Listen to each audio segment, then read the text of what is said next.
వాళ్ళ అమ్మ నాన్న ఉంటున్న ఆ అడవికి ఒక పిల్లి వస్తుంది.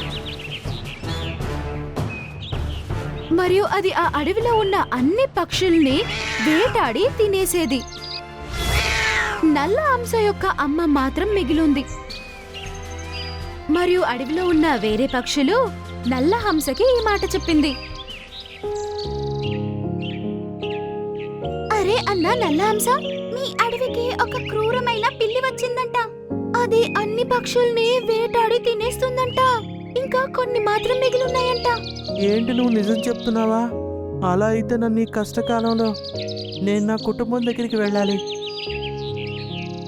నల్ల హంస ఎగురుకుంటూ వాళ్ళ అమ్మా నాన్ని వెతుక్కుని వెళ్తుంది. అమ్మా, మీరు బాధపడకండి, నేను ఇంకా బ్రతికే ఉన్నాను. నేను మీకేమీ అవ్వనివ్వను. నేను మిమ్మల్ని చూసుకుంటాను.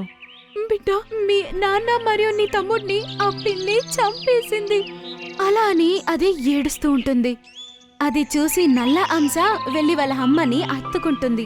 అమ్మా, మీరు బాధపడకండి, మీకు ఇంకో బిడ్డ బ్రతికే ఉన్నాడు. నేను మిమ్మల్ని నా కూడా తీసుకెళ్తాను. పద, మనం ఈ అడవిని వదిలేసి ఇంకొక అడవికి వెళ్ళొద్దాం. నేను అక్కడ ఒక చిన్న ఇల్లు కట్టుకున్నాను.